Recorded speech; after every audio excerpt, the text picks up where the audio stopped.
Alô, comunidade, boa tarde, Brasil. Começa agora o ICL Urgente com as principais notícias do Brasil e do mundo. Sempre às 5 horas da tarde, informação a quente para você. E hoje tem muita notícia com as alegações finais da Procuradoria-Geral da República, colocando aí a perspectiva de Bolsonaro pegar mais de 40 anos de cadeia. Então, boa tarde para você, boa tarde também para a Laura, que está lá na nossa redação na atualização de notícias. Laura. Boa tarde, Rodrigo. Programa quente hoje. Boa tarde para você que está nos assistindo pelos canais do Instituto Conhecimento Liberta e Eduardo Moreira no YouTube, para você que está nos assistindo pela Pop TV em Sobradinho e para você que está nos ouvindo pela Web Rádio São João em Quixadá e pela Rádio Cultural FM no Rio Grande do Sul. É isso, boa tarde para você que mora nesse país em que Eduardo Bolsonaro, o filho fujão do ex-presidente, acusou agora o governador Tarcísio de Freitas de subserviência servil. É isso mesmo, ele usou essa expressão. Tarcísio, você pratica a subserviência servil. Eles estão brigando entre eles, porque a família Bolsonaro está achando que o Tarcísio se bandeou para o lado de lá e não está querendo defender o Bolsonaro. Mas será que existe uma subserviência patriótica? Só se for a subserviência patriótica essa que o Eduardo Bolsonaro pratica lá, lambendo as botas de Donald Trump. Daqui a pouco nós vamos falar sobre isso. Tarcísio de Freitas virou saco de pancadas da família Bolsonaro. Mas antes disso, importante, Procuradoria-Geral da República pediu na madrugada de hoje, a condenação do ex-presidente Jair Bolsonaro por integrar uma organização criminosa que liderou a tentativa de golpe de Estado após a derrota do bolsonarismo nas eleições de 2022. Então presta atenção, ainda não é o julgamento, é a Procuradoria-Geral da República entregando as alegações finais. E nessas alegações finais, depois de ouvir testemunha, de ouvir os próprios réus, pedido de condenação pesada contra Bolsonaro. Além do ex-presidente, a PGR pede condenação também de outros 7 integrantes do chamado Núcleo Crucial. Nós vamos trazer aqui a lista dos 7 integrantes. Alexandre Ramagem, ex-diretor da ABIN, Almir Garnier, ex-comandante da Marinha, Anderson Torres, ex-ministro da Justiça, Augusto Heleno, ex-ministro do GSI, general, Mauro Cid, tenente-coronel, ex-ajudante de ordens da presidência, Paulo Sérgio, ex-ministro da Defesa, e Walter Braga Neto, general, que está preso e é ex-ministro da Casa Civil de Jair Bolsonaro.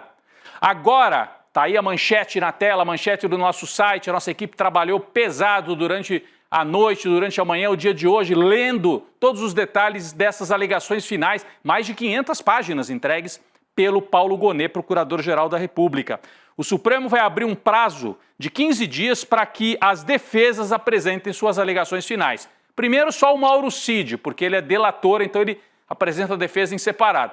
E depois mais 15 dias para os outros réus. Com isso, daqui a 30 dias está tudo na mão do Alexandre de Moraes para ele marcar o julgamento apresentando o seu voto. A Laura Couto tem mais detalhes sobre os crimes, né, Laura, que foram imputados ao Bolsonaro pelo Procurador-Geral da República nestas alegações finais. Rodrigo, a PGR pediu a condenação do Bolsonaro nos 5 crimes pelos quais ele é investigado. Ele foi considerado líder do grupo que tentou dar o golpe de Estado em 2022. Se aplicada a pena máxima, o Bolsonaro pode pegar até 43 anos de prisão. Vamos ver aqui detalhes sobre as penas. A gente separou uma arte para quem está vendo por vídeo. Primeira condenação, organização criminosa. Bolsonaro pode pegar de 3 a 8 anos de prisão e até 17 com agravantes. Segunda condenação, abolição violenta do Estado Democrático de Direito. Bolsonaro pode pegar de 4 a 8 anos de prisão. Terceiro seria golpe de Estado, que o Bolsonaro pode pegar 4 a 12 anos de prisão. O quarto é dano qualificado e grave ameaça, que o Bolsonaro pode pegar 6 meses a 3 anos de prisão. E por último, deterioração do patrimônio tombado, que o Bolsonaro pode pegar de 1 a 3 anos de prisão. Agora, no que diz respeito aos outros 7 réus, a PGR pediu condenações diferentes para cada um. Mas eu quero trazer destaque aqui para o Mauro Cid. A PGR pediu a condenação do tenente-coronel nos mesmos 5 crimes que eu citei do Jair Bolsonaro. Mas informação importante, a Procuradoria entendeu que ele não fez jus ao perdão judicial e recomendou apenas da redução da pena para 1/3 da pena imposta aí para o Mauro Cid. Agora, Rodrigo, seguindo nessa linha, eu queria trazer para você comentar o editorial do jornal Estado de São Paulo, o Estadão, que hoje chamou o Bolsonaro de patriota fajuto. Isso, Laura. o Bolsonaro e o Tarcísio, o bolsonarismo em geral, apanhando demais por conta desses ataques ao Brasil no meio do julgamento no Supremo Tribunal Federal. Então o Bolsonaro virou réu, agora tem pedido contra ele, pedido a condenação por 5 crimes e resolve fazer uma aliança com o Trump para atacar o Brasil. Por isso que o Estadão chamou nesse editorial o Bolsonaro de patriota fajuto. A gente separou aqui 2 trechos para vocês entenderem. O Estadão, para quem não é de São Paulo, é o jornal mais conservador, que vem do século XIX. O jornal mais conservador, talvez um dos mais conservadores do Brasil. E o que ele diz em relação ao Bolsonaro? Eu separei aqui 2 trechos. O ex-presidente age como um sequestrador que dita as condições para liberar o refém em seu poder. Ele chama Bolsonaro de sequestrador do Brasil. O refém, no caso, é o Brasil capturado por sua verborragia liberticida. Sua derrota na eleição mostra que boa parte do país conseguiu sair do cativeiro, mas infelizmente ainda há alguns cidadãos aprisionados por essa retórica destrutiva. E um outro trecho, nesse outro trecho, Estado de São Paulo, não é o jornal do PT, tá bom? Nem do PCdoB, nem do PSOL. Estadão. Aqui, ó. Noutras palavras, isso aqui. Tarcísio de Freitas e as demais lideranças conservadoras terão que negar Bolsonaro se acaso quiserem ser vistas do lado do Brasil. Ou continuarão orbitando um projeto político personalista, antinacional e falido, que visa apenas a impunidade de seu líder à custa da erosão das instituições republicanas, chama o bolsonarismo de um projeto falido, antinacional e chama o Bolsonaro de um sequestrador do Brasil. É muito forte, e é muito forte também o documento da Procuradoria-Geral da República que pediu a condenação do Bolsonaro em 5 crimes. A Laura trouxe agora há pouco aquele quadro com os 5 crimes. Se pegasse pena máxima nos 5, o Bolsonaro, o patriota fajuto, poderia pegar 43 anos de prisão. Não vai pegar pena máxima em todos eles. Vai pegar uma pena entre metade e 70%, algo entre 30 e 40 anos o Bolsonaro vai pegar de cadeia. Entre 30 e 40 anos. Vamos ver o que está nas alegações finais? Tem 500 páginas do documento, mas a gente separou aqui alguns destaques, eu separei e fiz a leitura de todas as 500 páginas na manhã de hoje. Então vamos lá, logo no início. Os fatos de que a denúncia tratou nem sempre tiveram os mesmos atores, mas todos eles convergiram dentro do seu espaço de atuação para o objetivo comum de assegurar a permanência do presidente da República da época, ou seja, Bolsonaro, no exercício da condução do Estado, mesmo que não vencesse as eleições. Em conjunto, esses eventos revelam não uma maquinação desgarrada da realidade, tampouco meros atos de cogitação. Houve antes uma colocação em marcha de um plano de operação antidemocrática, disse o Procurador-Geral da República. Vamos para um próximo trecho aqui, em que ele destaca por que não se consumou o plano. E ele diz: organização e método foi, a propósito, a tônica de todo o processo criminoso. É como ele chama o que aconteceu. Havia previsão de medidas de intervenção, havia inaceitáveis ataques ao Poder Judiciário, minutas de decretos instituindo essas providências foram encontradas com os denunciados, bem como até um discurso que seria proferido pelo ex-presidente logo depois de consumado o golpe, que só não se consumou porque não obteve a adesão dos comandos do Exército e da Aeronáutica, destaca o PGR nas suas alegações finais. Vamos a um terceiro ponto em que o PGR, Paulo Gonet, fala sobre o papel central de Jair Bolsonaro na organização criminosa. Ele diz: a denúncia revela a estruturação e a atuação da organização criminosa entre meados de 21 e início de 2023. O grupo liderado por Jair Messias Bolsonaro e composto por figuras-chave do governo, das Forças Armadas e de órgãos de inteligência, desenvolveu e implementou um plano progressivo e sistemático de ataque às instituições democráticas, e o Bolsonaro estava no centro desse plano que foi constituído. E olha, é importante isso aqui que ele diz, a linha do tempo, começa em 21 e vai até 23. Não adianta o Bolsonaro e os apoiadores dizerem, ele nem estava no Brasil no 8 de janeiro, mas ele estava em vários outros eventos e a Procuradoria constrói isso de maneira muito coerente. Estava na reunião com os embaixadores atacando as urnas, estava depois na reunião no Palácio, estava na hora de organizar a minuta golpista, estava em várias reuniões, em vários momentos, ajudando a construir o golpe. Tem mais um trecho aqui que fala da violência, da parte violenta que poderia ser colocada em prática. Registros contundentes de ações militares de monitoramento, baseadas em planos de neutralização de autoridades públicas, traduzindo, assassinato se necessário. O punhal verde e amarelo, que foi impresso nas dependências do Palácio do Planalto, colocando em risco iminente o livre exercício dos poderes constitucionais, portanto, destacando que houve plano de violência e de assassinato de autoridades públicas, segundo a investigação da Polícia Federal, né? A gente tem aqui mais um trecho que já vai para a parte das autorias, em que ele descreve, réu por réu, a responsabilidade de cada um. E aí o destaque da autoria do réu Jair Messias Bolsonaro.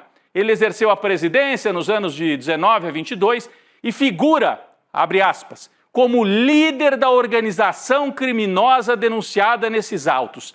Oficialmente, Jair Bolsonaro é líder de organização criminosa. E esse líder de organização criminosa é defendido hoje pelo presidente dos Estados Unidos, por ser o principal articulador, maior beneficiário e autor dos mais graves atos voltados à ruptura do Estado democrático de direito. Então é muito forte, é muito forte. Eu vou trazer mais um trecho aqui que destaca a radicalização dos discursos. Em que momento que começou essa radicalização?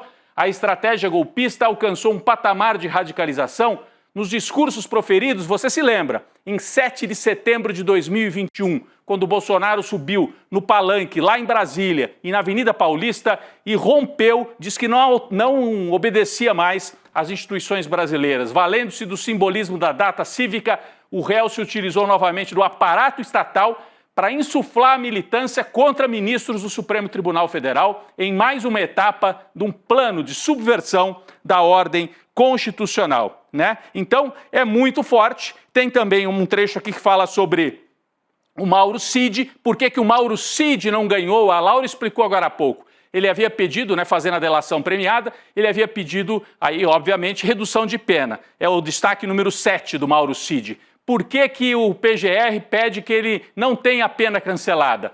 Porque ele teve um comportamento contraditório marcado por omissões e resistência ao cumprimento integral das obrigações pactuadas. Entende-se que a redução da pena deve ser fixada num patamar mínimo, ou seja, não vai cancelar a pena e vai reduzir em 1/3 a pena que for imputada ao Mauro Cid. Se o Mauro Cid levar 30 anos de cadeia, ele vai ter reduzido 10 anos e vai pegar 20. Então, traduzindo em miúdos, é isso o que sugere o PGR, mas são os ministros que vão decidir. E por último, eu queria destacar aqui a figura do general Mário Fernandes, citado várias vezes nas alegações finais. Ele está preso, você se lembra? Ele não é um personagem politicamente tão falado, mas ele era o operador dos kids pretos, ele articulava os acampamentos golpistas e ele é tão perigoso que foi colocado na cadeia ainda durante o processo. No entendimento do ministro Alexandre de Moraes, é um homem que não poderia ficar solto porque está disposto a tudo, né? Ele troca várias mensagens com o Mauro Cid pedindo que o Bolsonaro atue diretamente para não deixar desmontar os QGs de caminhoneiros, os acampamentos que ameaçavam a democracia. Mauro Cid troca mensagens com ele, ele pede: converse com o presidente, né? Converse o presidente para ele dar um input ali no Ministério da Justiça para segurar a PF, para não deixar desmontar os acampamentos. E o Mauro Cid falou: pode deixar, eu vou comentar com o presidente. O diálogo, diz a Procuradoria, não deixa dúvidas do suporte fornecido pelo entorno de Jair Messias Bolsonaro às manifestações antidemocráticas. Né? São muitos trechos, pessoal. Olha, eu separei apenas 8 trechos e vocês veem que deu bastante tempo, bastante conteúdo. É um documento histórico realmente esse, com as alegações finais do Procurador-Geral da República. Quem acompanhou tudo isso de perto desde o começo, né, o julgamento, teve lá, mesmo nas audiências que não foram transmitidas, é a repórter Heloísa Vilela. A Heloísa Vilela está lá em Brasília hoje acompanhando os núcleos 2, 3 e 4, né? E nós temos contato com a Heloísa nesse momento, pessoal, para conversar? Temos. Elô, eu queria primeiro um comentário seu, então, né, sobre essa denúncia. Eu trouxe alguns trechos, certamente você tem outros destaques sobre a denúncia do PGR contra o Bolsonaro e os outros integrantes do Núcleo 1. E depois você comenta também, nesse dia de hoje, mais depoimentos dos Núcleos 2, 3 e 4. Boa tarde, obrigado pela sua participação, Elô. Boa tarde, Rodrigo. Eu queria aproveitar e pegar desse ponto em que você terminou sobre o Mário Fernandes, o general que está preso, e que houve um pedido recente para que ele fosse solto, e esse pedido foi negado. Realmente, ele é uma figura muito perigosa dessa trama toda, foi ele que redigiu o plano Punhal Verde e Amarelo. Então, não é qualquer pessoa. Agora, eu queria te dizer outra coisa, Rodrigo.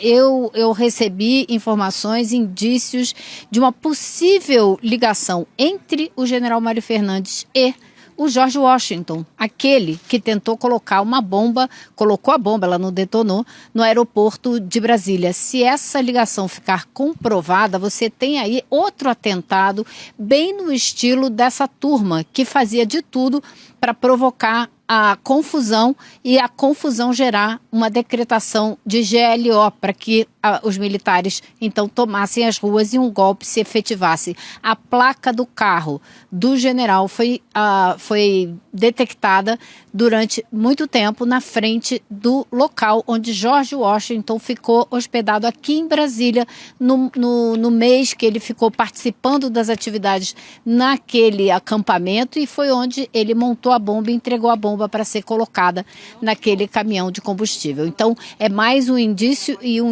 de uma ligação muito importante, muito problemática, que não veio à luz para a Polícia Federal antes que ela terminasse a investigação dessa turma, mas nada impede que eventualmente isso também volte a ser motivo de uma outra investigação, porque é uma ligação muito séria. Agora, eu reparei coisas assim muito interessantes, como, por exemplo, o fato desse documento da PGR ter colocado a Polícia Rodoviária Federal e a ABIN no centro dessa trama toda, dizendo que são duas instituições que foram tomadas por esses agentes golpistas e que são fundamentais para entender tudo o que aconteceu. E nesse momento a gente está justamente acompanhando o julgamento das pessoas que estavam na ABIN. A ABIN, o Ramagem acabou sendo incluído no núcleo 1, mas da Polícia Rodoviária Federal. É o Silvidei Vasquez, que está sendo julgado nesse momento junto com outras pessoas da Secretaria de Segurança Pública e tal. Mas é muito importante essas duas conexões. Essas instituições estavam no centro da trama, eles estão sendo julgados aqui, e esse modus operandi de tentar criar instabilidade no Brasil para decretar uma GLO, porque, Rodrigo, não é outra coisa também que a gente está vendo agora, esse esforço do Eduardo Bolsonaro e da família, né, desse clã de sequestradores, tentando criar instabilidade no Brasil via Estados Unidos. É sempre o que eles fazem, né, Rodrigo? Exatamente, Elô. Eu queria um dia muito agitado no Supremo Tribunal Federal, porque tem a PGR entregando as alegações finais do núcleo 1, tem as testemunhas depondo nos núcleos 2, 3 e 4, e a Heloísa está acompanhando o dia inteiro. E teve outro tema importante, vou até pedir que a nossa equipe traga a Laura Couto também aqui para a tela, a Laura Couto, para poder fazer a pergunta. Laura, com você. Oi, Elô, bem-vinda ao ICL Urgente. Elô, terminou agora há pouco a reunião do STF de conciliação do aumento do IOF que foi proposto pelo Lula. Elô, tem alguma atualização sobre isso? Conta pra gente. Olha, Laura, o que aconteceu foi o seguinte, a reunião durou cerca de 1 hora, o ministro da AGU esteve presente, mas os demais representantes mandaram seus advogados. Então, a gente não teve aqui o presidente da Câmara nem do Senado, com quem está havendo esse embate do governo com o Congresso. E o que aconteceu? Nada. Ficou tudo como estava, porque o ministro Alexandre de Moraes, quando recebeu a ação do governo pedindo para julgar a constitucionalidade dele ter mexido nas taxas do IOF, também recebeu uma ação do Congresso defendendo o direito do Congresso de derrubar essa mudança que o governo fez. E aí, por isso, ele chamou essa reunião de conciliação. Bom, hoje, nenhum dos dois lados cedeu. Todos os dois mantiveram as posições, dizendo que tem direito de fazer o que fizeram. Então, o ministro Alexandre de Moraes encerrou a reunião, fez a ata, acabei de ler a ata inteira, ela é curta, porque, claro, como não mudou nada, não teve nenhuma negociação, ficou tudo como antes. Agora a gente tem que esperar para ver qual será a decisão do ministro Alexandre de Moraes, se ele vai dar razão a um lado ou outro. E ele disse na primeira decisão, que o governo tinha direito de mexer na alíquota do IOF se fosse para uma intenção de regulamentar as coisas e não de arrecadar. O ministro da Fazenda, Fernando Haddad, já disse, não tem como você mexer numa alíquota de um imposto com intenção de regulamentar mercado e não provocar uma mudança de arrecadação. É claro que vai ter algum impacto na arrecadação. Então, agora a gente fica aqui, né, da mesma maneira que a gente estava antes de começar essa reunião de conciliação, porque nada mudou. Muito bem, então Heloísa Laura segue lá Postos e volta, né, no ICL Notícias, segunda edição, com mais detalhes sobre depoimentos das testemunhas. Não sei se a Elo tinha concluído já esse assunto, quer arredondar alguma coisa em relação às testemunhas ou já está encerrado, você volta depois no N2 com mais detalhes, né, Elo?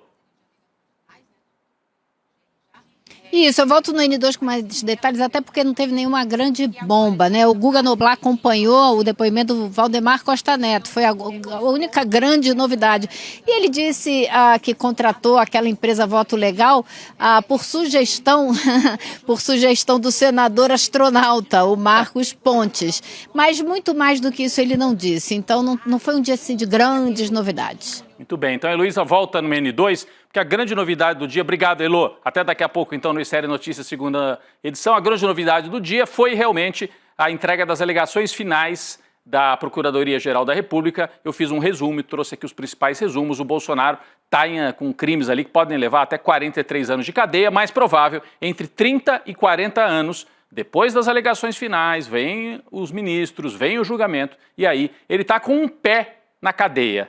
É bom já ir se acostumando. É bom já ir se acostumando com um pé na cadeia, Jair Bolsonaro, que segue atacando o Brasil, usando o filho para atacar o Brasil, enquanto já se prepara para entrar na cadeia. Bom, os ataques de Donald Trump, aparentemente, ajudaram Lula a reverter o quadro político. Ele já vinha revertendo depois dos ataques sofridos ali por parte do Centrão e do cancelamento do decreto do IOF, Lula vinha se recuperando, uma campanha forte, que não foi nem do governo num primeiro momento, foi de militância, de gente do povo, de setores organizados também. E agora, com o ataque ao Brasil por parte do Trump, Lula recupera a popularidade. Saiu hoje uma nova pesquisa, Atlas Intel, que mostra a aprovação do presidente Lula voltando a crescer. Agora empatada tecnicamente com a desaprovação, vou pedir para colocar aqui na tela, são vários gráficos interessantes para a gente olhar. Olha só, você aprova ou desaprova o presidente Lula? Para quem está só nos ouvindo, tem uma curva vermelha da desaprovação que havia subido muito no começo desse ano, ela caiu lentamente, voltou a subir e agora desaprovação, 50,3%, aprovação, 49,7%, ou seja, um empate quase absoluto entre quem aprova e quem desaprova. Com isso, esse resultado do Lula é o melhor deste ano de 2025 e é o melhor desde outubro de 2024. Portanto, Lula recupera a popularidade que ele tinha antes da crise do Pix. Lembram aquela campanha no final do ano passado? Então, em outubro do ano passado, o Lula tinha uma popularidade semelhante com a que ele tem agora, né? Com um empate aí no país. Tudo leva a crer, tem uma curva ascendente na aprovação e que Lula está na ofensiva e reverteu aquela queda de popularidade. Depois, um outro gráfico aqui da mesma pesquisa. Você aprova ou desaprova a política externa do governo Lula? E olha só, 60% de aprovação e só 38% de desaprovação. A curva se abriu bastante, então há um apoio majoritário de 60% da população brasileira ao lado de Lula nessa questão, no enfrentamento com o Donald Trump. Um enfrentamento que não partiu de Lula, partiu dos Estados Unidos em parceria com os traidores da família Bolsonaro. Mais uma pergunta. Lula representa o Brasil melhor ou pior do que o Bolsonaro no plano internacional? Pergunta da pesquisa Atlas. E vamos ver a resposta, é o próximo gráfico. Melhor do que o Bolsonaro, 61%. Para 61%, o Lula vai melhor do que o Bolsonaro na representação internacional do país. E 38% dizem que não, que vai pior do que o Bolsonaro. Então são vários elementos para a gente ver uma recuperação da popularidade do governo, muito empurrada por esse noticiário internacional. A Laura Couto traz mais detalhes para a gente da mesma pesquisa, Laura, relacionados ao Trump, né? Como é que os brasileiros enxergam o presidente dos Estados Unidos, Donald Trump. Laura. Isso, Rodrigo. O primeiro destaque que eu queria trazer aqui é que a maioria dos brasileiros, 62,2%, veem como injustificada a decisão dos Estados Unidos de sobretaxar os produtos brasileiros em 50%. Só 36,8% dos brasileiros consideram as tarifas do Trump justificadas, ou seja, uma diferença muito grande. Agora, um outro destaque, para a maioria dos entrevistados, a principal motivação do Trump para taxar o Brasil seria uma retaliação pelo Brasil ter participado da cúpula dos BRICS. Em segundo lugar, com 36,9% dos entrevistados, a motivação é essa articulação da família Bolsonaro. Já para 16,8%, a motivação é uma retaliação contra as decisões do STF sobre as redes sociais americanas, principalmente a Trump Media e a Rumble, que a gente tem visto aí toda essa questão com Alexandre de Moraes. E por fim, um último destaque que eu queria trazer é a popularidade do Donald Trump. A popularidade do Trump está em queda livre. Desde abril desse ano até para agora, em julho, a avaliação negativa caiu 5,8%. No total, 63,2% dos brasileiros consideram ter uma imagem negativa do Trump e só 31,9% consideram ter uma avaliação positiva. Ou seja, o negócio não está muito bom para o presidente Donald Trump, né, Rodrigo? Aqui no Brasil, essa atitude do Trump atrapalhou a imagem da direita, ajudou o Lula e está numa proporção de 60% a 65% a favor do Lula contra a direita nesse episódio da intervenção dos Estados Unidos no Brasil. Então, o Lula se recupera também lastreado nesse embate com o Donald Trump. Essa pesquisa deixa isso muito claro. Para completar, esse quadro todo gerou uma guerra na extrema-direita. Hoje, Eduardo Bolsonaro voltou a atacar Tarcísio de Freitas, como eu disse na abertura do programa. Dessa vez, o filho do Bolsonaro, chamado de Bananinha por alguns, usou o X para criticar a falta de apoio do governador paulista ao projeto de anistia para os golpistas. Vamos ver o que ele disse? Tem aqui a tuitada, o X, olha. Prezado governador Tarcísio, se você estivesse olhando para qualquer parte da nossa indústria ou comércio, estaria defendendo o fim do regime de exceção que irá destruir a economia brasileira e nossas liberdades. Ele está falando em nome das liberdades, atacando os empregos do Brasil. Está completamente fora da casinha o Eduardo. Mas como para você, Tarcísio, a subserviência servil às elites é sinônimo de defender os interesses nacionais, não espero que entenda. Eu também não entendi. Subserviência servil. Sim, o Tarcísio é servil. É um vassalo, como disse o Haddad. Mas subserviência servil é curioso, né? O Eduardo deve achar que existe uma subserviência patriótica, talvez seja a subserviência dele em relação ao Donald Trump. Vale lembrar, como a gente já trouxe ontem no ICL Urgente, que o Eduardo já havia atacado o Tarcísio dizendo que a postura do governador de se encontrar com um representante dos Estados Unidos em Brasília foi um desrespeito contra ele, contra a família Bolsonaro. E não é só da família Bolsonaro que o Tarcísio está levando chumbo. Laura traz mais informações para a gente sobre os ataques, as críticas que está sofrendo o Tarcísio. Rodrigo, o Tarcísio, que está ficando conhecido por sempre ficar em cima do muro entre o bolsonarismo radical e uma direita conservadora moderada, que não quer briga, agora ele está levando tiro de todos os lados, inclusive da mídia conservadora, que defende essa velha elite paulistana. Como a gente comentou no início do programa, o Estadão publicou um editorial criticando o próprio Bolsonaro e chamando ele de patriota fajuto. Mas só que nesse texto, o Tarcísio também virou alvo de críticas. Eu trouxe aqui um trecho também, que eu vou ler para vocês.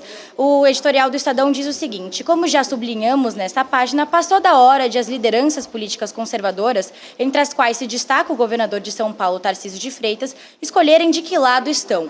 Afinal, do Brasil ou do Bolsonaro? São dois caminhos absolutamente antiéticos, Rodrigo. Muito bem. Laura, nós estamos falando dessas brigas, né, incluindo a crítica do Estadão ao Tarcísio. A Globo News também criticou o Tarcísio. Eu vou só trazer isso rapidinho aqui. A Miriam Leitão, olha só o que ela disse sobre o Tarcísio. Nós temos uma postagem aqui. A Miriam Leitão, da Globo News, falando sobre o Tarcísio. Ela diz o seguinte: Tarcísio tem errado desde o começo no caso das tarifas. Por quê? A qualidade das lideranças se vê nesses testes. E o governador de São Paulo não passou bem pelo teste. Quando colocou o boné Make America Great Again, ele já estava errando, disse a Miriam Leitão. Uma crítica até moderada, mas em se tratando da Globo, é muito significativa. Globo e Estadão estão dando recado para o Tarcísio. Você não passou no teste, você não vai ser um bom candidato à presidência da República. Laura Couto, a gente tem uma informação de agora, parece que o Jair Bolsonaro deu mais uma entrevista. O que ele falou dessa vez, Laura? O Jair Bolsonaro estava dando entrevista para o Poder 360 e se pronunciou sobre isso, da PGR, dessa denúncia da PGR. Ele disse o seguinte: não teve armas. Se pegar as polícias legislativas da Câmara e do Senado, nenhuma arma foi apreendida. É uma denúncia que fica difícil de se defender. É quase você se defender, por exemplo, de ter matado um marciano. E nem o corpo do marciano estava lá. Foi isso que ele disse, entre outros absurdos, Rodrigo. É, absurdo total, falácia, mentira. Como eu disse aqui, a questão não era o 8 de janeiro apenas e a depredação. Todo o discurso e a construção golpista que começou em 2021 e é isso que está na denúncia e agora nas alegações finais da Procuradoria-Geral da República. A gente trouxe aqui um resumo nesse dia importantíssimo em que o Bolsonaro colocou mais um pezinho para dentro da cadeia. É bom já ir se acostumando. Jair em cana, em breve, Jair Bolsonaro. O ICL vem revolucionando a educação e o jornalismo nos últimos 5 anos, né? Você já está acostumado. No domingo, dia 27 de julho, último domingo desse mês de julho, às 8 da noite, você está convidado para o lançamento do ICL Eterno. O Eduardo Moreira vai explicar. Não é uma ação, é um conjunto de ações que vai ser anunciada pelo Eduardo Moreira, com novidades na área da educação, do jornalismo, internacionalizando o jornalismo do ICL e do entretenimento, para que você possa assistir filme, série, enfim, entretenimento aqui também na plataforma e nos canais do ICL. Como é que você faz para participar e para acompanhar? iclurgente.com.br. Digita aí, por favor, iclurgente.com.br, preenche com o seu e-mail. E aí a equipe do ICL te lembra lá no dia 27, olha, hoje o Eduardo vai anunciar, você está convidado para participar e para ajudar, né, a construir mais essa etapa no crescimento do ICL, que tem um papel fundamental aqui nessa disputa importante na informação no Brasil. Eu quero agradecer a você, fica o convite para o ICL Eterno, agradecer a Laura Couto, que acompanhou mais uma vez com a gente aqui as atualizações de notícia. Valeu, Laura, boa tarde. Valeu, Rodrigo, até amanhã, obrigada. Até amanhã no ICL Urgente e até daqui a pouco, pessoal, no N2 com a Gabi Varela e o Chico Sá. Valeu, obrigado. 5 anos atrás, o Brasil conheceu o projeto mais revolucionário de educação, uma utopia, uma possibilidade de todos no Brasil poderem estudar com os melhores professores e professoras do mundo. Chegou a hora de voar mais alto. Dia 27 de julho, o chão vai tremer.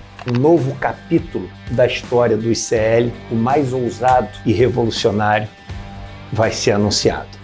E a gente vai inaugurar um novo paradigma na educação, no jornalismo e no entretenimento. Se você é aluno ou aluna do ICL, do Investidor Mestre, do Empreendedor Mestre, da nossa pós-graduação ou do PEX, isso não é um convite, é uma convocação. São mais de 300 pessoas envolvidas na construção desse que é o novo e mais revolucionário capítulo do ICL. Eu vou anunciar as novidades no dia 27 de julho e não vai ficar pedra sobre pedra. Novidades revolucionárias que nunca foram anunciadas em lugar nenhum do mundo. Você tem um canal, rádio ou TV? Chegou a hora de levar ao seu público o jornalismo que faz história. Democracia! No ICL, você tem acesso exclusivo a Chico Pinheiro. Esses caras fardados sempre estiveram tumultuando a vida democrática neste país. Leandro Demore. Aqui foi tudo tomado pela água, ó. Heloísa Vilela. Que a mesquita é aqui dentro do campo de refugiados. Juliana Dalpiva em campo. O conjunto probatório é muito forte. Apurando tudo de perto, feito por quem entende. São histórias que mudaram o Brasil e você pode levá-las ao seu público. Seja nosso parceiro. Use nossa programação gratuitamente e fortaleça seu conteúdo com credibilidade. Acesse icl.com.br/parceria. Juntos, levamos a verdade mais longe.